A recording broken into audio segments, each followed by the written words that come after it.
So good evening and welcome to the International Dyslexia Association DC Capital Area Branches webinar. Recent findings on the language basis of dyslexia assessment and intervention implications. Tonight's program is co-hosted by DC IDA and the Reading League of DC. A few administrative notes. Post questions in the Q&A, which will be shared after Dr. Hogan's presentation. I also want to let you know that we are recording tonight's webinar. So my name is Shireen Cruz, and I'm your moderator for this evening. I'm currently serving in the role of Director of Special Projects for Content and Curriculum for DC Public Schools, with a particular focus on advancing our early literacy strategic initiatives. I'm also a board member of the DC chapter of the Reading League. I'm thrilled to share this space with so many of you invested in positively impacting students' literacy outcomes. If we could advance to the agenda. Great.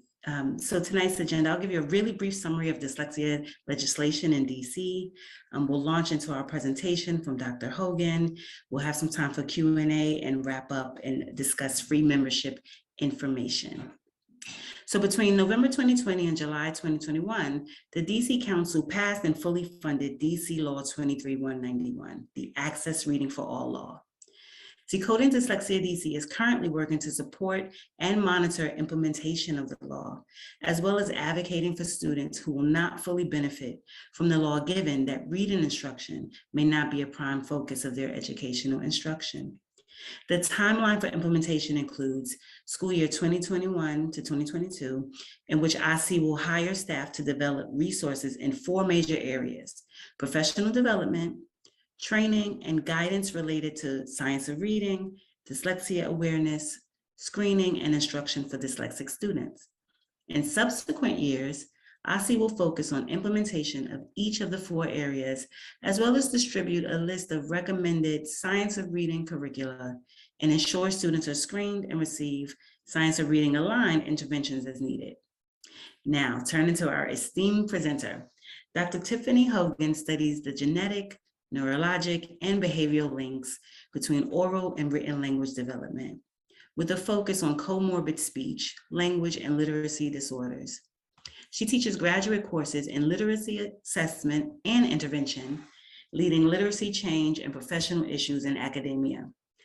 Dr. Hogan is committed to implementation science and translating research to practice.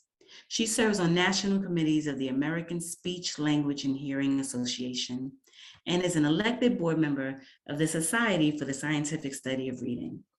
Dr. Hogan will speak to us tonight and again on Wednesday, February 2nd. The link for next week's event, Multiple Pathways to Overcoming Reading Comprehension Deficits, is in the chat and on the DC IDA website. Now I'll turn it over to you, Dr. Hogan. Thank you so much for having me. I will go ahead and get started by sharing my screen. Great. I'll start with a quick list of disclosures. Thank you so much for Shireen for the introduction. I will note that I am paid salary by MGH Health Professions, and I also have several grants from the National Institutes of Health, which support some of that salary. I consult on other grants. I'm a paid consultant on the tools chart, which we will actually talk about. And I, as mentioned, am an elected board member of the Scientific Studies of Reading. I'm a co-founder of an informational website called dldandme.org, which I receive no profit. I'm a host of a podcast, See Hear Speak podcast, also where I receive no profit. I teach courses for MGH Institute of Health Professions. We have an IDA accredited reading and language online program. So I just wanted to give a shout out to that program as well. So I run a lab, and it's, we study how children develop speech, language, and literacy across time. And lots of the studies that I've done, I'm going to be pulling from today and sharing those results. I want to acknowledge the National Institutes of Health projects that I've worked on over the years, and the many team members I've worked with as well. I also have some work through the Institute of Education Sciences, through the Reading for Understanding initiative, and I'll be sharing some of those results as well. I do want to just start out by telling you that a Reading for Understanding initiative was 100 researchers, countless educators, We have several publications, and you can read more about it in this link in my presentation. And that part of that process was to create free lesson plans focused around comprehension. I'll go over those more next week, but I do want to give a shout out to those because they are free. They're high quality and they have been shown to be effective. I say they're free, but they're actually prepaid by your tax dollars. So you've already paid for them, so you can access them at these links for the different grades that I've listed here. We have several school partnerships that we work with, and in those partnerships, these are the goals that we have: to promote early identification of students at risk, including dyslexia, to understand language and reading development across the grades, and in particular, we focus a lot on kindergarten through second grade. We are determining the effectiveness of small group interventions, in particular with children who struggle with comprehension, and we work to support regular and special education. These are more of the team members that I work out. Big shout out to them. Our school partners are so important to us. We have a true partnership. We're working in the schools with them, and we realize all the barriers that everyone's facing right now, especially during this pandemic. So again, just thank you for your time tonight. I really appreciate it, and I'm so grateful to work with so many people who truly care about children. This is the team working on intervention, and I'll move right to our goals. So the goals I have for this hour is to first discuss the history of the dyslexia diagnosis. At the end of that section of the talk, I would like you to be able to explain to a colleague why dyslexia has been historically a medical diagnosis. Next, I'll move to the difference between dyslexia and developmental language disorders, putting dyslexia in the broader range category of childhood language disorders. And I'd like you at the end of this section to be able to list one way in which dyslexia is the same as developmental language disorder and one way it's different. Then we'll turn to some work on screening in dyslexia. And I want you to be able to clearly explain the benefits of early detection of dyslexia. And then we'll talk about individual differences that we found in children with dyslexia. And I want you to be able to describe some profiles of the children that we see in our research and in our schools. So first, I'm going to talk about the history of the dyslexia diagnosis. A lot of this comes from a fantastic article by Sylvia Richardson, a past president of IDA. And she wrote an article called Historical Perspectives on Dyslexia. It is an older article from 1992. However, it still holds everything she says here is very relevant. So first I want you to think about, as I'm talking about this, as I'm giving this presentation, just as a backdrop, I want you to think, how is dyslexia diagnosed and by whom? So be thinking about that. And if you would like, you can write down what your thoughts are, what you know about that, and we'll circle back to it. So the history of the origin of dyslexia, some of the historical names for dyslexia: word blindness, visual agnosia for words, specific reading disability, stephosymbolia, primary and secondary reading retardation. These are some of the names that have been used in research over time and in practice to identify dyslexia and auditory dyslexia as well. So some of the first studies of dyslexia looked at really the adults and looking at acquired difficulty reading words due to some type of trauma, like a stroke or a traumatic brain injury. But that was something that you could really pinpoint when the loss of reading ability occurred. But Dr. W. Pringle Morgan was really the first to report characteristics of a young patient who never learned how to read. And this was in 1896 as the first documented case. So he writes about a 14-year-old boy named Percy. And these are his notes. He says he's always been a bright and intelligent boy. His great difficulty has been and is now his inability to read. In spite of his laborious and persistent training, he can only with difficulty spell out words of one syllable. I might add the boy is bright, of average intelligence and conversation. His eyes are normal and his eyesight is good. So this might seem familiar today, even though it was over 100 years ago.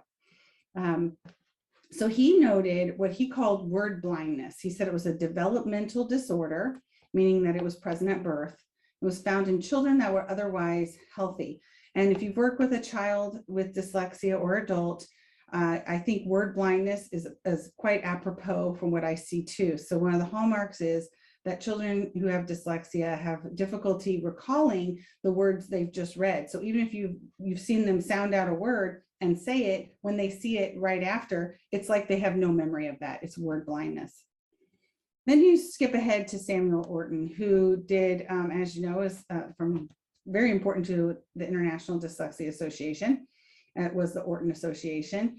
He wrote a study, Word Blindness in School Children, in 1925.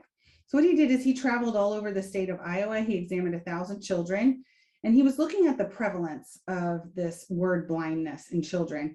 And he noted it was much higher than what he thought. He thought it'd be 1 in 1,000, but it was about it was actually 10 in 100. So it was closer to 10% of the total school population. And he noted it was on a continuum. So it was really, you could have a continuum of reading ability. And at the low end of the continuum, you had someone who had severe word blindness and some who had more mild. It really differed across children. Also, something he noted was that dyslexia was a language disorder. He said it was one of the first to consider dyslexia as part of a larger set of developmental language disorders, and noted that many children with word blindness also had a history of early speech and language problems. So that was in 1939. This is a definition of dyslexia by Louisa Moats that I quite like, the components. So dyslexia is one kind of language-based problem that can fall anywhere on the spectrum of annoyance to severe limitation. It affects more than reading, and it's experienced for a lifetime. It's more common than any other learning disability, and it responds to informed expert instruction, which remains to be a great challenge of how to figure that out. Dyslexia is referred to as a word reading level deficit. So we'll get to that. And I just put this bold because that's really the crux of it. When I work with schools, I tell them, dyslexia is a word reading deficit. I've had several educators say, I don't think I've seen a child with dyslexia in the school district. And when I say, well, have you seen a child who has a specific learning disability in word reading? That's how they qualify for services. Yeah, we have lots of those children. Those children have dyslexia.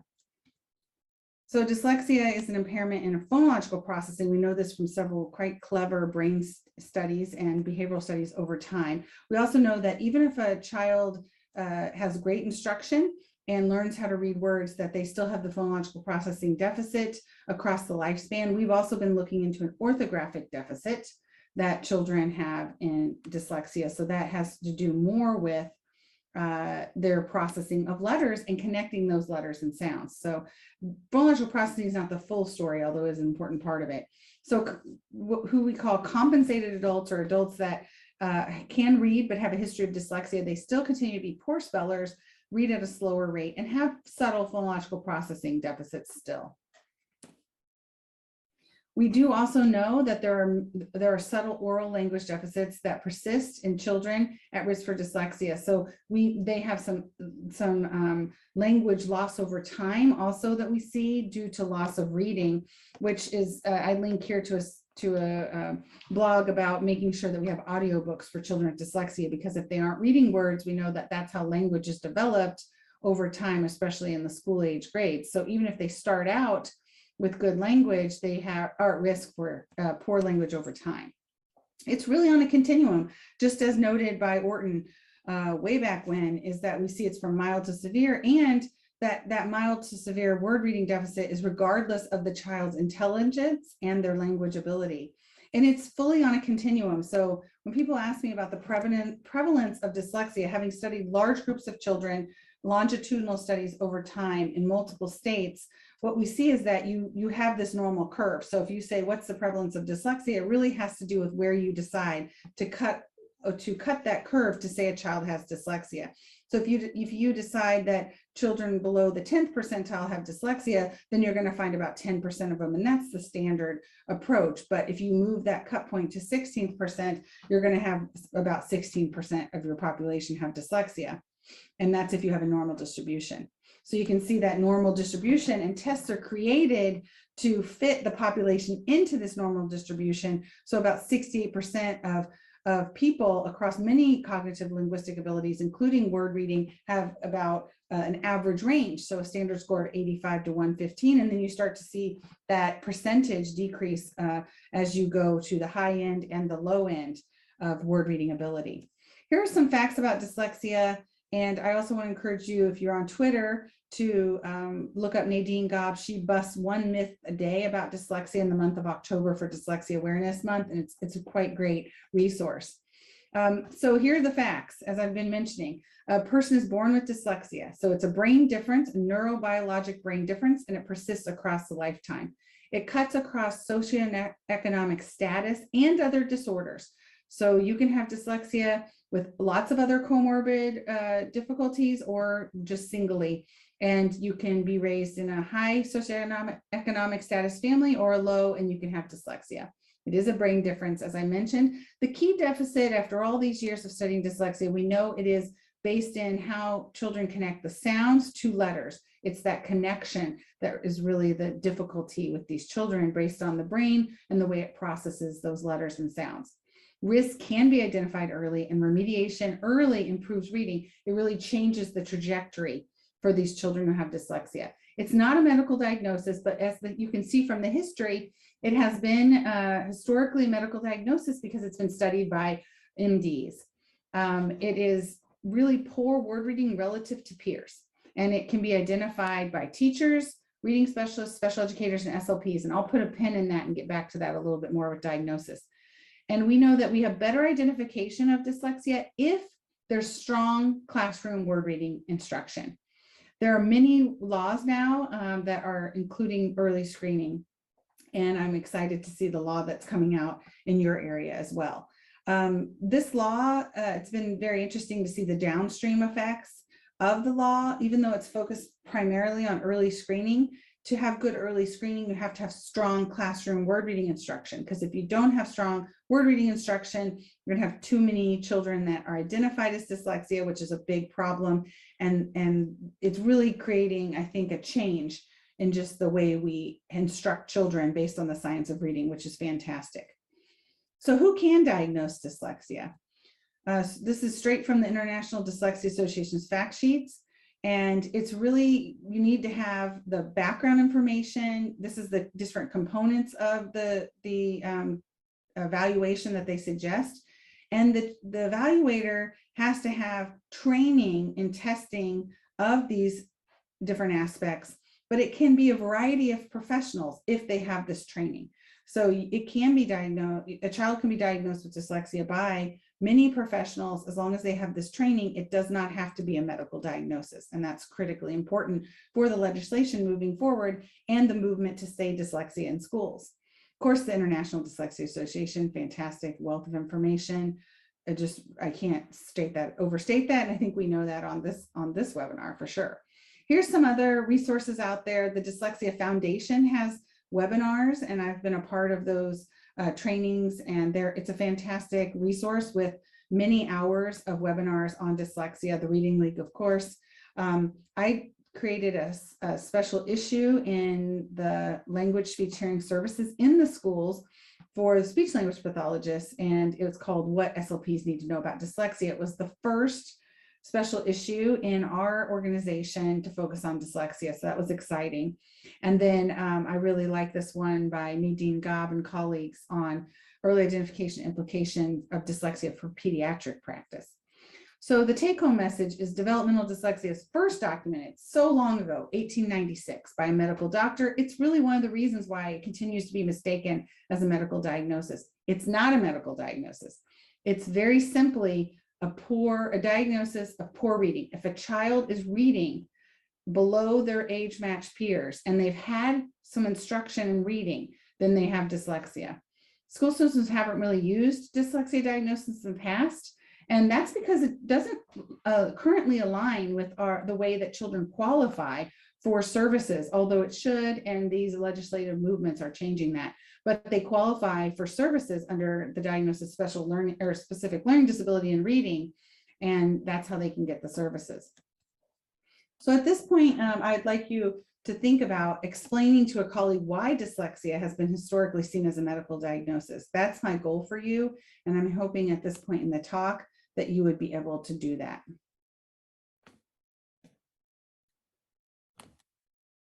Okay, we'll move forward to the next one. So now I want to talk about dyslexia in the broader context of childhood language disorders. And another prevalent childhood language disorder is developmental language disorder. So we'll think here about what are the two primary processes or skills involved when you're understanding what you read. So to understand what you read, what are the two primary processes or skills involved? So take a moment and think to yourself, what would you say are the two primary processes involved? And now I'm going to turn to an example. So who's reading in this case?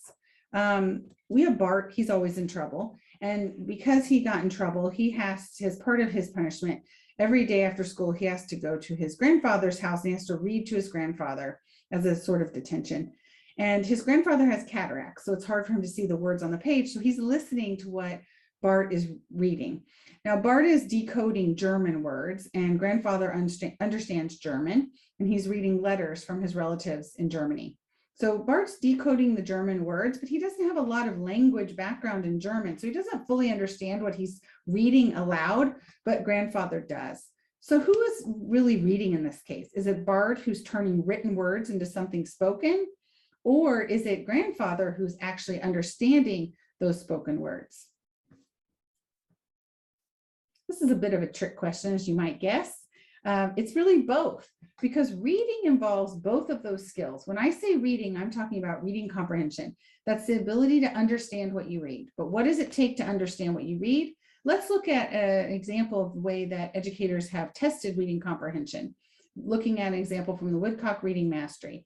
So this is the passage comprehension starting at grade 1 and below. So it's basically the earliest point you can give this assessment. And the child's asked to read silently, although when they're young, they rarely do. They're asked to read the words and fill in the blank. And this is a way to assess their reading comprehension. So they read the word, the words, the boy has a cap on his, and then they see this blank. There's a picture of a boy walking with a hat on his head, a cap on his head. So they do have picture support in this case. So they might fill in the boy has a cap on his head, and that's an indication that the child is able to read the words and understand. Then you go to 4th grade. It gets much harder in 4th grade. They read a short passage to themselves, and then they fill in the blank. There's harder syntax, harder vocabulary, and there's a couple more options that are available. But you can see it gets a little trickier. This is one way to measure reading comprehension. Another way is to ask a child to read a passage and answer some questions about that passage. So the simple view of reading has been a well-studied way of thinking about the complexities of reading boiled down into two primary processes. One is word recognition or word reading. And word reading is the ability to accurately translate written letter patterns into spoken words. When I say spoken words here, I'm not talking about only just reading aloud. I'm actually talking about spoken words that you either hear in your head if you're reading silently or out loud if you're reading out loud. The next process that's involved is listening comprehension. So once you turn those spoken words into something, or written words into something spoken, then you have to be able to comprehend them. And listening comprehension is the ability to understand spoken language. I want to turn here real quick to a note on the reading wars. So you might be familiar with the reading wars on how to teach word reading. In one camp, it's explicit phonics instruction, and the other it's more of a whole language approach. So you're letting children be exposed to text and they will pick up on letter patterns. Well, we know from the science of reading that children need explicit, direct phonics instruction, and that all children benefit, not just children with dyslexia. But there are some components of, this idea of having authentic text and exposing children to language that are critically important for children. But it's the wrong target. Using language comprehension to teach word reading is not correct. Using language comprehension to think about, using the science that's actually behind language comprehension instruction, which we'll go over next week, that is useful in helping children to comprehend.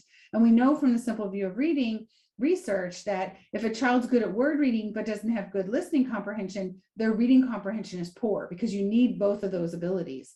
And the reverse is also true. If you're poor at word reading and then but you still have good listening comprehension, like we often see with children's dyslexia, they still have difficulty with reading comprehension. So we know that you need both of those components to have good reading comprehension, and some of the proponents of whole language are thinking more about the language aspect as opposed to teaching word reading. So when we think about these, what's underlying these components and how do we test them? So word identification, word reading, word recognition, they're all used simultaneously, and you'll see them called those simultaneous words in the literature. That's tested through having a child read a list of words or a list of non-words. Sometimes it's tested by having a child read aloud a passage and noting the accuracy of their word reading.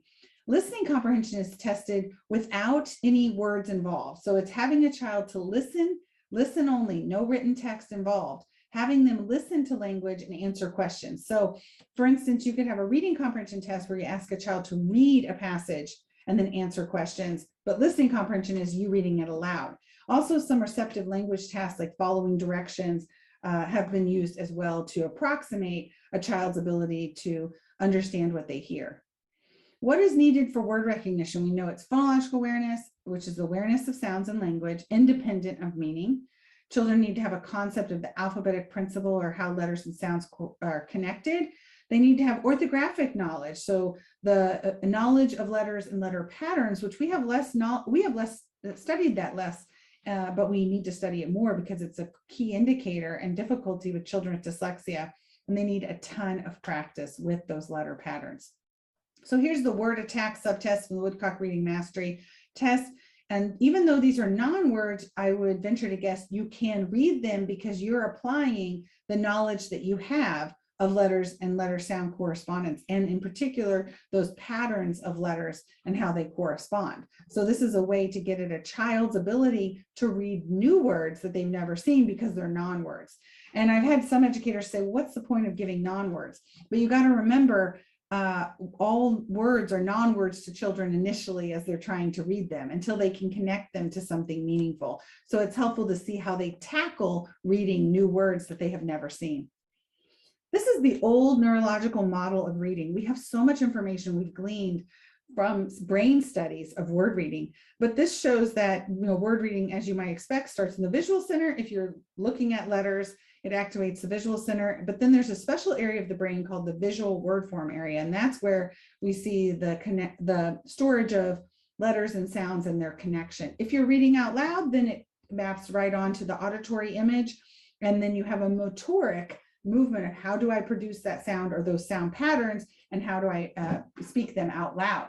But this is a very narrow view of reading because this only accounts for one side of that simple view of reading. What we know when we think about those two components, word reading and listening comprehension, we know it is a full brain activity. This involves the word reading circuits, as I showed before, but it also involves some top-down attention serial processing, access to meaning, which is contained all over the brain. So it's really this very complex full brain activity. Listening comprehension, let's think about this with that full brain activity in mind. What are some of the ways that children gain listening comprehension? What are some of the ways that we test listening comprehension? One way we test it, as I mentioned, is reading a passage to children. So I'm going to read this passage to you, but just if you're a child, you would just be hearing it. So if you want to pretend to be a child, you could close your eyes, not look at the screen, and just listen. This passage is called A Lucky Bear. It's from the Clinical Evaluation of Language Fundamentals, from the Understanding Spoken Paragraph subtest. The big black bear walked slowly through the burned out forest, sniffing the ground. The bear's stomach growled now as he remembered eating his last meal of berries. That had been before he swam across the river and fell asleep exhausted. Yesterday, the lightning had come out of the sky and the animals had to escape from the fire. The bear was very hungry. Suddenly, he got the faintest smell of something familiar. Could it be acorns? The scent led the bear to a hole under a fallen tree. Okay, so the child's heard this, and now they're going to be asked several questions. But what I want to showcase for you here is that these questions, even though the child will get a 1 or a 0, whether they're correct or incorrect, they're actually testing different information, and some of them are more difficult than others. So we see that questions, listening comprehension questions, are typically categorized as either a literal interpretation question, and this means that information to answer that question can be found directly in the passage. Then there's inference questions, and that's really connecting what we know about the world and our experiences with the text to then come to an inference. So it's filling in gaps. that are inherent to text that we read. And then there's sequential information with what happened first, next, and last. So we'll say first, what are the literal, interpretation questions? One of them from this passage is, what had the bear last eaten? So just thinking, using your phonological memory, you might recall it was berries. And so you just have to think about what you heard in the passage. You don't have to think about your knowledge of the world in particular. You just think about what you heard. So it's more of a memory issue. Inferencing, on the other hand, again, requires you to connect what you know about the world with the passage. And we often think about with inferencing that you want to activate knowledge or increase the knowledge the child may have. But actually, inferencing is also about inhibiting irrelevant knowledge that isn't appropriate for the text. And a good example of that is the last question. What do you think the bear was going to do with the acorns? A common response I get in working with children who struggle in comprehension is they will say that the bear is going to eat the acorn, or is going to save the acorns for the winter.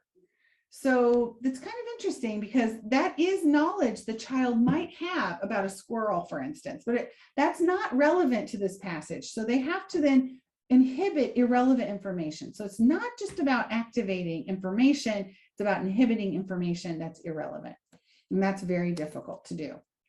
The other one is sequential, which is what happened first, next, or last in the passage. Here are the components we have studied over time and shown that have been critical to understanding a child's ability to comprehend text. And one of them is vocabulary. It is the dominating factor in comprehension. It is not the only factor, but it is a dominating factor. So I'm going to give you an example of a passage that has what we call general all-purpose words, or GAP words. These are words that you often hear from children who struggle with language. These are words that are pretty vacuous, like stuff, thing, very vacuous. So I'm going to read a passage to you that simulates what it might feel like to be a child who has less vocabulary knowledge, but is listening to a teacher give him instructions on how to do something new. The procedure is actually quite simple. First, you arrange things into different groups. Of course, one pile may be sufficient depending on how much there is to do. If you have to go somewhere else due to the lack of facilities, that's the next step. Otherwise, you're pretty well set. It is important not to overdo things. That is, it's better to do too few things at once than too many. In the short run, this may not seem important, but complications can easily arise. A mistake can be expensive as well. So that's probably clear as mud for you. And the reason why is because there's a lot of general all-purpose words here, like, let's see, piles, things, groups. It's not giving you specific information that you need to really understand. So the teacher may say, I told you what to do. Doesn't it make sense? But if you don't have the specific vocabulary knowledge, you won't know. So if I did give you more specific vocabulary knowledge, you would know what this passage. So if I said, doing laundry is pretty simple. First, you arrange clothes into different piles. Of course, one pile may be sufficient. So it's like, how much laundry do you have to do? You may have to make 2 or more piles. If you don't have a washer and dryer, so instead of saying lack of facilities, you'd say you don't have a washer and dryer. So if you make it more specific with specific vocabulary, it's easy to understand. But if you're a child who has limited vocabulary, then you're going to have difficulty understanding this passage. In a study we conducted looking at children as they progressed from first grade to third grade, what we found is really confirmation, like many other studies, of the simple view of reading. We found that the child's word recognition really predicted how well they read a passage and understood it, as well as their listening comprehension. You'll see the numbers. The first number is first grade, the second number is second, and the third number is third grade. You can see this is a weighting from 0.0 to 1. And you can see that vocabulary is influencing word recognition quite a bit. It's also directly influencing listening comprehension. So vocabulary is a language skill that not only influences a child's ability to understand text, but also read words, but we didn't find a direct connection to reading comprehension. So it's really, vocabulary is exerting its influence on word reading and on listening comprehension. It is very powerful. We also conducted a randomized control trial looking at gains in listening comprehension from a full year intervention in grades 1, 2, 3 through 3, so 1, 2, and 3. And what we found is that children who learned the vocabulary words in the intervention, they had the most gains in listening and reading comprehension in that year. So its vocabulary is absolutely important for a child. But with children who struggle with language comprehension deficits, which I'll talk about next week more, these children need multiple repetitions, 3 to 10 times more repetitions, and multisensory approach to word learning compared to their typical peers. So even though vocabulary is important, it's not everything. Background knowledge is also critically important. And as I said, activating background knowledge and also suppressing what's not relevant. I'm going to give you an example of a passage in which I would argue you would know all of the text or all of the words in the passage. So you have good vocabulary knowledge, but you don't know how to comprehend this passage because you don't have the background knowledge. And background knowledge is really the glue that holds together multiple sentences in a passage. So here's the passage, and then I'll ask you some questions. Sally first let loose a team of gophers. The plan backfired when a dog chased them away. She then threw a party, but the guests failed to bring their motorcycles. Furthermore, her stereo system was not loud enough. Obscene phone calls gave her some hope until the number was changed. It was the installation of the blinking neon lights across the street that finally did the trick. Sally framed the ad from the classified section and now has it hanging on her wall. So I would argue that you know all of the vocabulary words in this example, but let's see if you can answer some comprehension questions.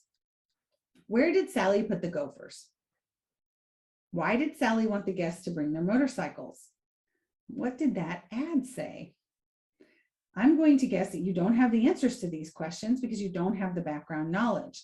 Let me give you the background knowledge, and it'll feel a lot like glue just seeping through, connecting all of these sentences. The background knowledge is the passage of the title, or the title of the passage. The title of the passage is Getting Rid of Bad Neighbors. Sally first let loose a team of gophers. The plan backfired when a dog chased them away. She then threw a party, but the guests failed to bring their motorcycles. Furthermore, her stereo system was not loud enough. Obscene phone calls gave her some hope until the number was changed. It was the installation of the blinking neon lights across the street that finally did the trick. Sally framed the ad from the classified section, and now has it hanging on her wall. So now that you have that background knowledge that connects all of those sentences together, let's see if you can answer these questions. Where did Sally put the gophers? In the neighbor's backyard. Why did Sally want the guests to bring motorcycles? Because they're really loud and annoying. And what did that ad say? A house for sale or apartment for rent. So now you know how important that background knowledge is. We hear and apprehend only what we already have to know, from Henry David Thoreau so poetically stated, and that's true with children as well. But I mentioned inferencing, and inferencing is also not only predicted by your vocabulary, predicted by your background knowledge. It's such a critically important skill for comprehension. It's also predicted by what we call updating. So as you're listening to a passage, you're creating a mental image. And when you create that mental image, you have to adapt the mental image or change it or update it with new information. If you don't, isn't confirmed by new text, then you're going to really be stuck and not comprehend the passage. So I'm going to give you an example of updating. So this is a story about John. So John was on his way to school. He was terribly worried about the mathematics lesson. In your mind, who are you thinking about could be John? I'm thinking he may be like a middle schooler. He's walking to school, and I'm thinking about why he might be fretting, but I'm thinking about all this information about a middle schooler who might have math anxiety. And now I'm going to listen further. So John's this middle schooler for me. He thought he might not be able to control the class again today. Oops, well, I was wrong. John's not a middle schooler, he's a teacher. So now I have to suppress all that information I activated about the middle school child, nervous about math, and I have to then activate new background knowledge and adapt my image. So now he's a teacher. Who's John? He's a teacher. He thought it was unfair of the instructor to make him supervise the class again, for a second time. Okay, so now I'm updating my image again, and I'm thinking, okay, it's not a teacher, but maybe a student teacher. So someone who's more novice, a student teacher. So now who's John? John is a student teacher, and that's changing my mental image and activating different background knowledge. After all, it's not a normal part of the janitor's duties. So I was wrong all along. And if that made you chuckle, that's a big part of humor, is having something unexpected occur based on your mental image that you're building up. Children who have comprehension difficulties have difficulty updating their mental image, and so they will stick with the old one, and then it's difficult to assimilate all the other information. So if you stuck with John as a student, you wouldn't really get what's happening further down the line. And children who have struggled with comprehension also struggle with humor as well for these reasons. These examples are written in an open access article called On the Importance of Listening Comprehension, so you can share those or read more about them if you would like. So what's language got to do with it, and how does it all go together with dyslexia and comprehension difficulties? So language is composed of three primary aspects. One is phonology, and phonology is how language is formed, so the sounds that are used to and what we call the form of language. We also have, and that we know that's directly related to word reading.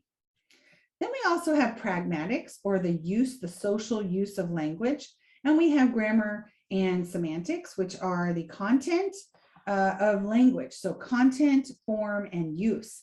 What we know is the form and how children develop the form aspect of language. The phonological aspect is directly related to word reading. How they develop in pragmatics, grammar, and semantics is related to listening comprehension. So language, what's language got to do with it? Everything. But it's slightly different depending on the part of reading comprehension that you're focusing on. This is, I really like this. You've maybe seen this before, but it's a very common graphic used to represent the different strands that are woven into skilled reading under language comprehension and word recognition. I highly recommend this YouTube link. That is a chat with Dr. Hollis Scarborough, who created this rope model, and it gives you the different components that could be targeted in intervention to improve language comprehension. So background knowledge, vocabulary, language structures, and so on, and word recognition, phonological awareness, decoding sight word, and how they come together to create fluid execution and coordination of word recognition and text comprehension for reading comprehension. It's a nice graphic. I often use it with parents. So what are some of the implications of looking at data of children as they're developing over time related to the simple view of reading? One thing we know is that you can have early identification of both word reading and listening comprehension. You don't have to wait. You can identify children who might struggle early on. These are separate but overlapping skills, and we know that both of them need to be stimulated. This is a graphic from a study that we did looking at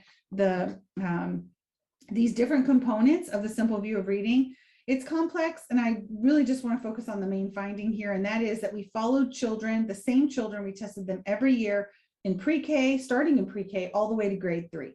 And what we showed is that their pre-K oral language ability, which was tested through a variety of vocabulary measures, grammar measures, inferencing measures, what we found is that oral language ability in kindergarten was pre-K was highly predictive of their listening comprehension in grade 3, 0.8, which is a very high relationship because it goes 0 to 1. And then we found that pre-K code-related skills such as letter identification, phonological awareness, and rapid automatic naming was highly related to their grade 3 word recognition. And grade 3 listening comprehension and word recognition predicted grade 3 reading comprehension. So this is a nice database model of the simple view. So why are some children struggling to understand comprehension? The simple view provides us a very nice way to look at subgroups of poor readers. You work with children who struggle with comprehension, you know they're not all the same. And the simple view gives us a nice way to subgroup poor readers. When we first started doing these studies with the simple view of reading and subgrouping poor readers, we had two hypotheses. So one hypothesis is that if a child is struggling with word reading, because of the language aspects in word reading, maybe it would automatically be that they're also struggling with language comprehension. The other hypothesis was that you would see subgroups of children. So some would struggle with language comprehension, some would struggle with word reading, and some would struggle with both. And that's exactly what we found. So we took children who were scoring poorly on a reading comprehension test, and we subgrouped them according to word reading and listening comprehension. So these children were scoring poor on reading comprehension right off the bat. Then we looked further at their word reading and their listening comprehension, and we found that, as you might expect, there was a group of children who scored poorly in word reading, but if you read the passage to them, they understood it. And those were children who have more of that classic case of dyslexia. And dyslexia is a word reading deficit, as we described. We also found a group of children who were good at word reading, so they had good ability to read words on the page, but if you read a passage to them, they couldn't understand it. And these children had a classic case of developmental language disorder. So what is developmental language disorder? It's when a child or adult has difficulty talking and or understanding language. These are the facts about developmental language disorder, and it may look pretty similar to what we saw with dyslexia, but there's a slight and very important difference. So a child is born with developmental language disorder. It persists across a lifetime. It cuts across socioeconomic status and other disorders. It's a brain difference.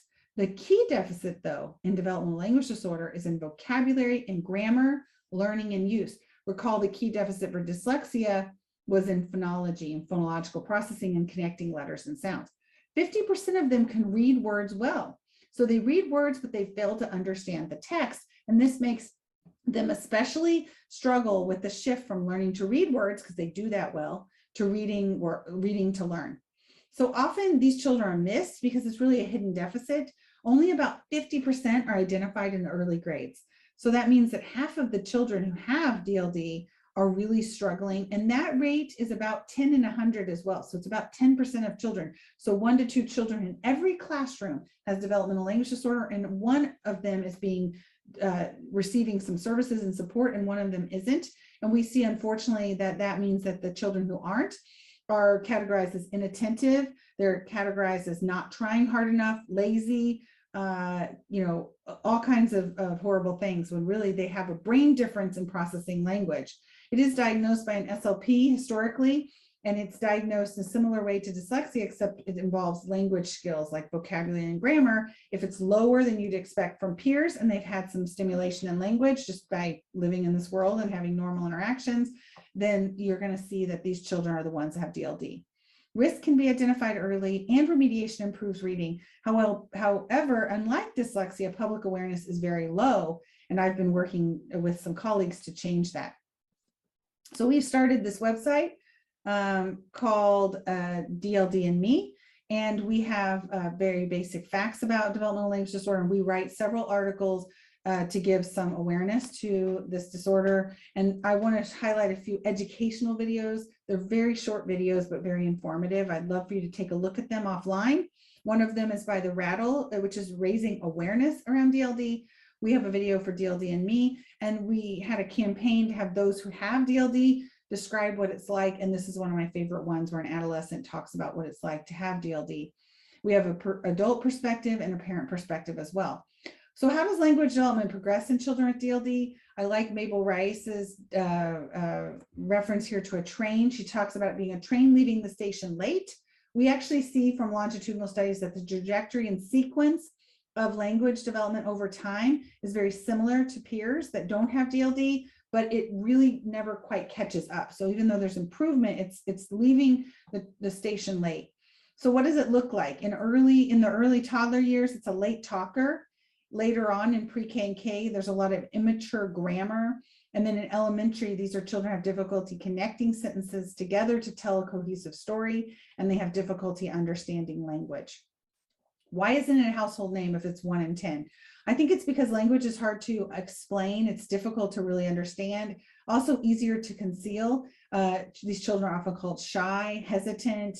People say, oh, their siblings are talking for them. They're just shy, or they just don't have interest in school. So it's often misunderstood. Also, language development just in general is not well understood. People say, oh, they'll catch up. And late talkers, that's really tricky, because only about 25% of late talkers go on to have DLD.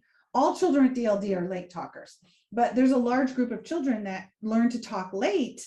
And that definition, if you're wondering, a late talker is a child who has less than 50 words at age 2 and no 2-word combinations. It's also been called by many names, and that's been very confusing. So I wrote an article with Wendy Georgian, one of my doc students, and we looked at the different terminology used for developmental language disorder over time, and it's been called many things. One of the things that's mostly been called specific language impairment, primary language impairment, language learning impairment.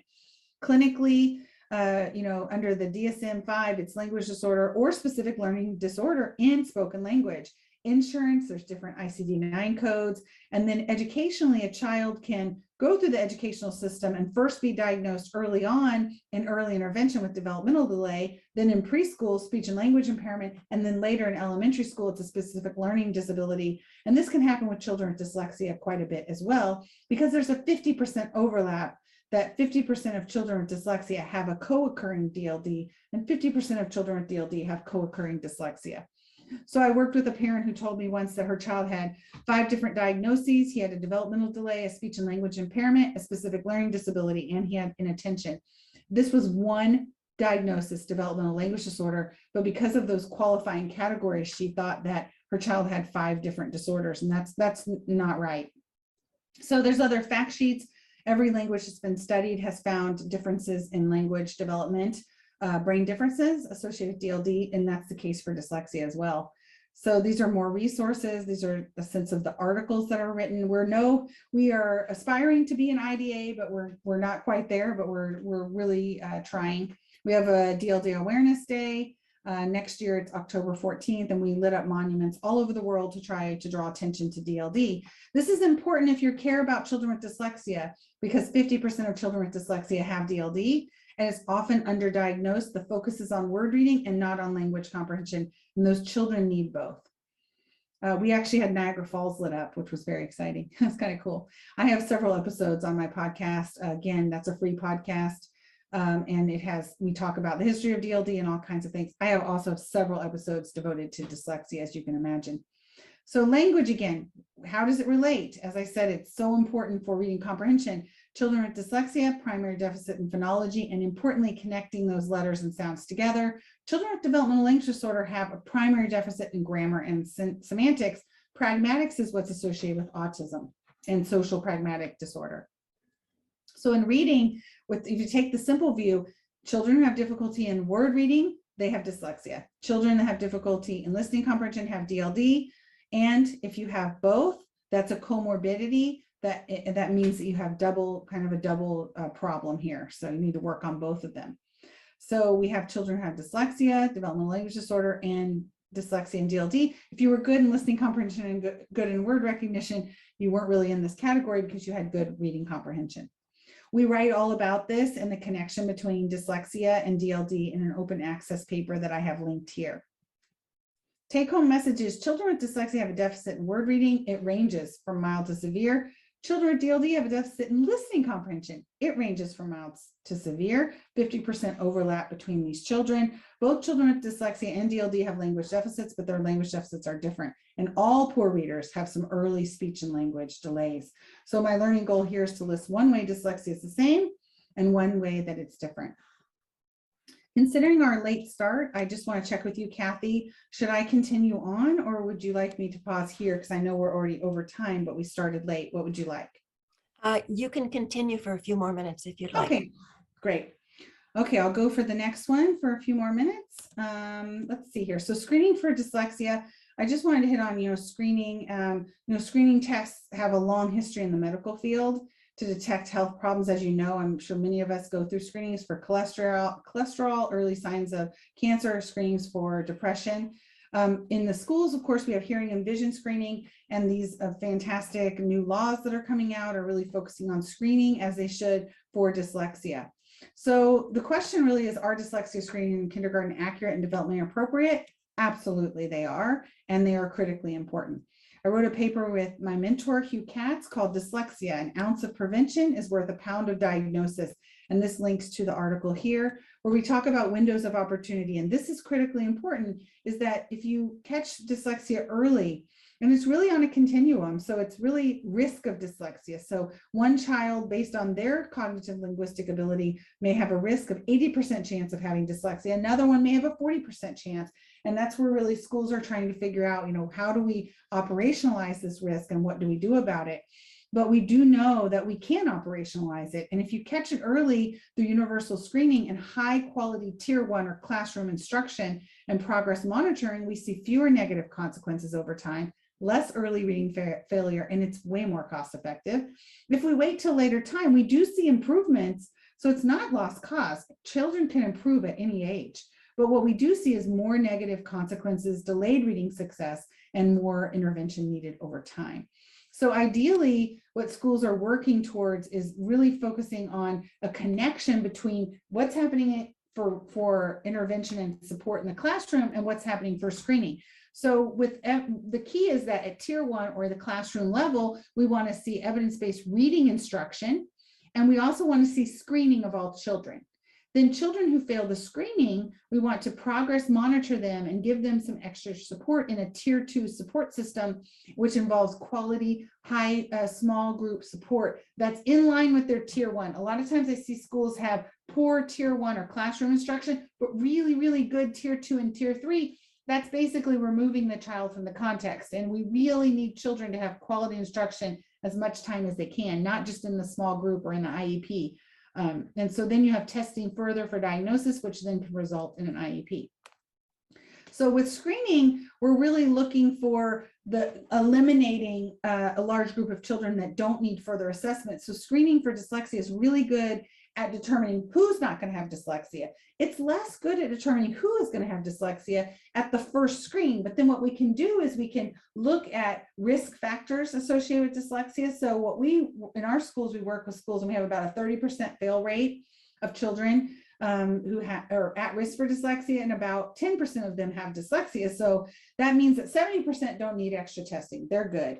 Now we take those 30%, we test them further, and we decide out of them, there's going to be 2 out of 3 that don't need a full-on tier 3 IEP, but a lot of them do need extra support, and we have to look for risk factors, and we've really reduced the amount of testing we need to do by honing in on the children more likely to be at risk.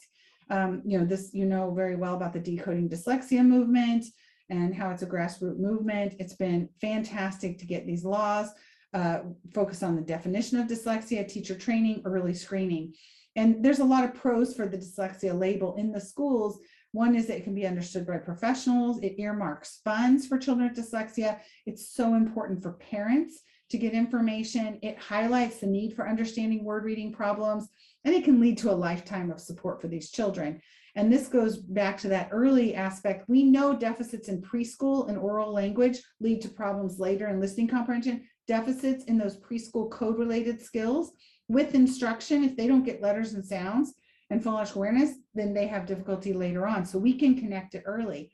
I have a paper out with a colleague where we really call for language screening as well, not just screening in word reading. That's only one side of the simple view. We also need language screenings as well, and that's not being done. We need a lot of work because we have to determine good language screeners, but we call it, if you don't look, you won't see. We have to measure this or we won't find it. And I have some good resources here for screeners and word reading, language, and the tools chart. So screening for dyslexia, critically important, and it really needs to focus on both. It's not just word reading, but also listening comprehension. And there's a multitude of benefits from screening, which include reducing those negative consequences over time. So I'd like you to be able to have a sense of the early benefits of screening for dyslexia. And now I'll pause because I know we're running a little late anyway from technology, and I'd like to have some time for us to answer some questions. Thank you so much, Dr. Hogan. That was extremely comprehensive, and really appreciate your contribution to the space, to the dyslexia space. I'd like to start with exploring how we visualize sort of a North Star for this work.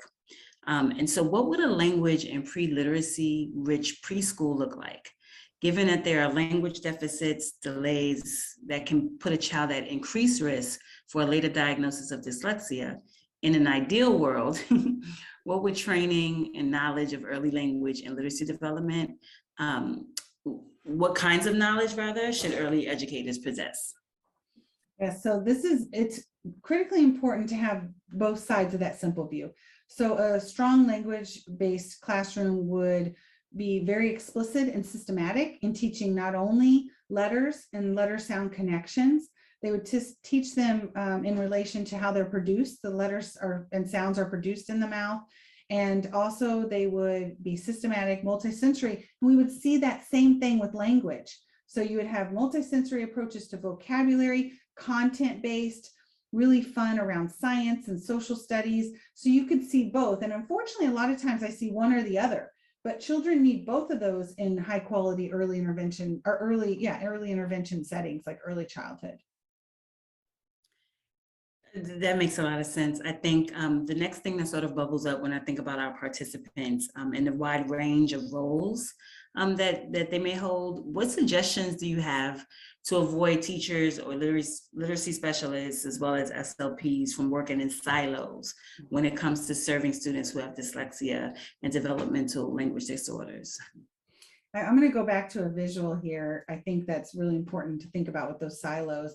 So this visual, I often see that the tier 1 is totally separated from the tier 2 and 3, and sometimes each tier is separated. So tier 1 being general educators, tier 2 being more of the reading specialists and literacy coaches and those kinds of people, and then tier 3 being special educators, speech language pathologists. What needs to happen though is to have them seen as a connected inverted pyramid like this. And when you see that connection, you can start to separate out, break down the walls of general education and special education, because it doesn't help the child. As I said before, I work with many schools where it's like gen ed has a totally different curriculum than special ed. And it really should be completely synchronous and work together, because the child is traversing through all of these tiers. And if the child's getting something different from each tier in terms of curriculum and scope, that's not going to connect those tiers for that child. It's not going to give them the frequency and dose.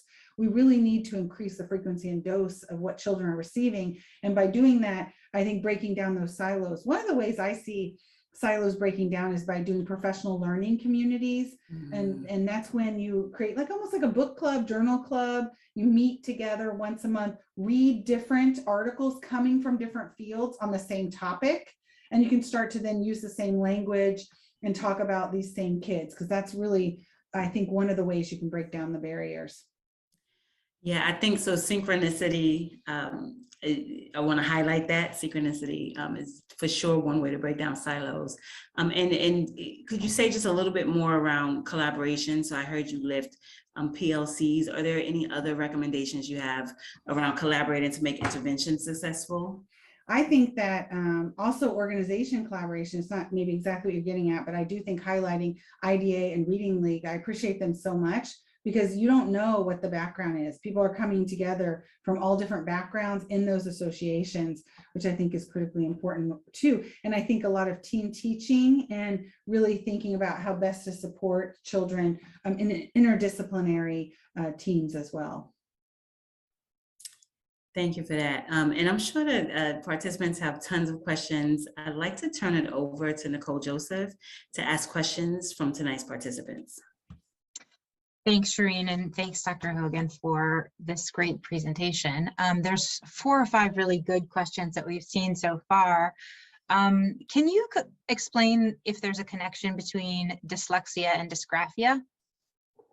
Yes, there absolutely is a connection. It's very simple. I'm not an expert in dysgraphia, but what I will say is that comorbidity does it is a theme that you'll see. So dysgraphia has a different underlying deficit than dyslexia, but you see them co-occur. Just like ADHD has a different underlying deficit than dyslexia, but they co-occur. So if a child has a brain that's processing the world in a different way, like we see in dyslexia, then, and I really prefer, and I'll talk about this more at the next talk, I really prefer to think of it not as a disorder, but truly a difference. I think neurodiversity is really important here.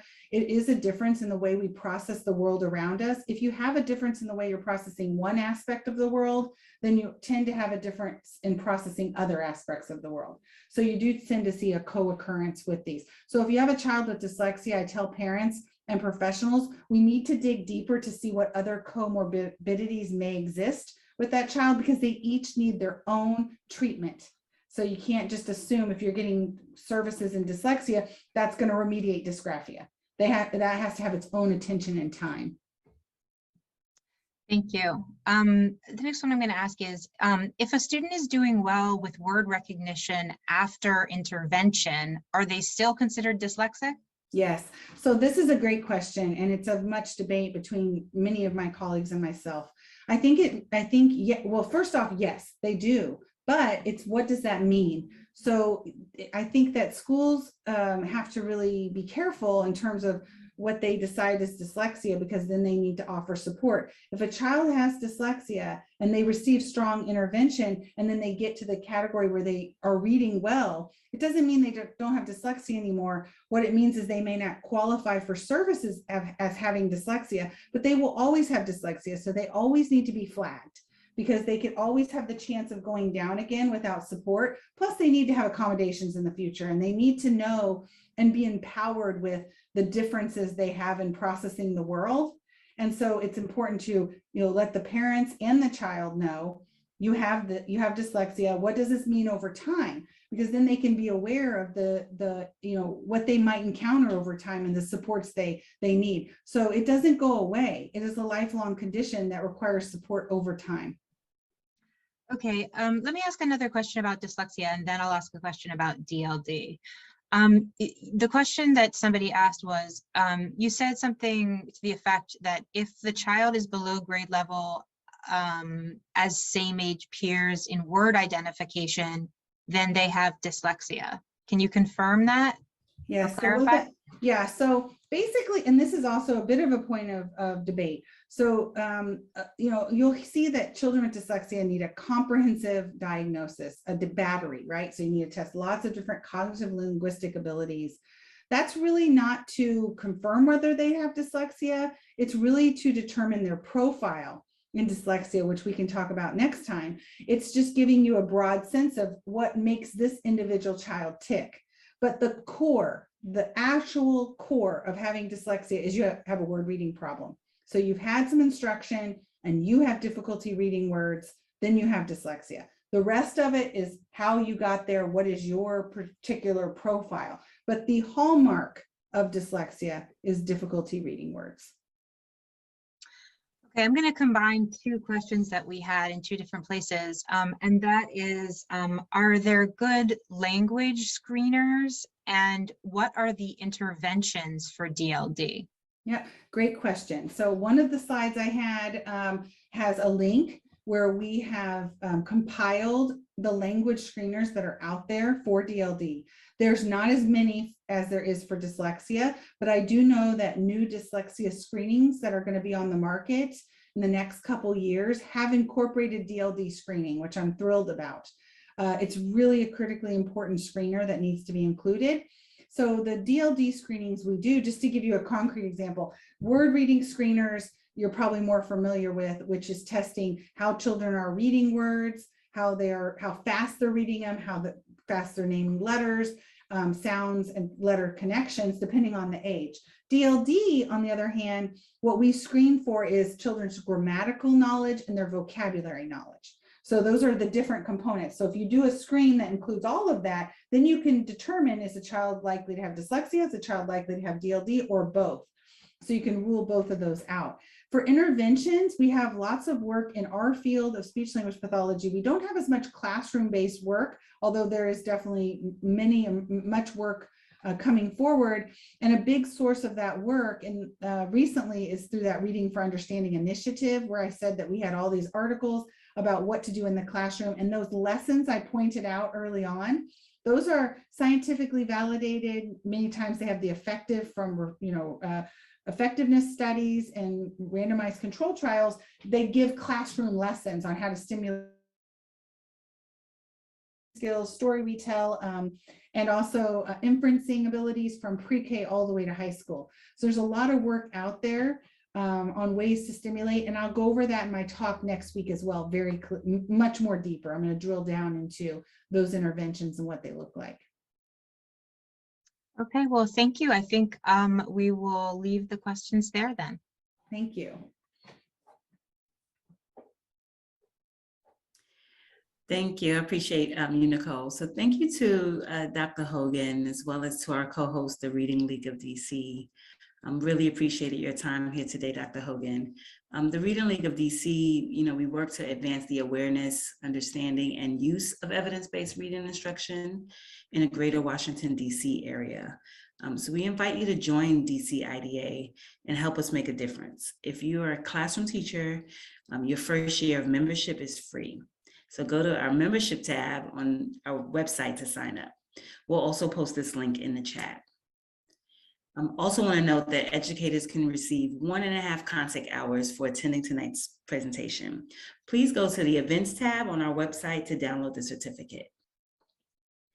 And finally, please join us for our next webinar with Dr. Hogan, in which she'll return to talk to us about multiple pathways to overcoming reading comprehension deficits next Wednesday, February 2nd. You can register for this free event on the DC IDA website, where you can also sign up to become a member of our growing community. I'd like to note that all of the reference links are included on this page and in the chat. You can copy and paste these links for your later reference and action. Thank you again, Dr. Hogan, for this informative presentation. And thank you to all of our participants for joining us this evening. Good night.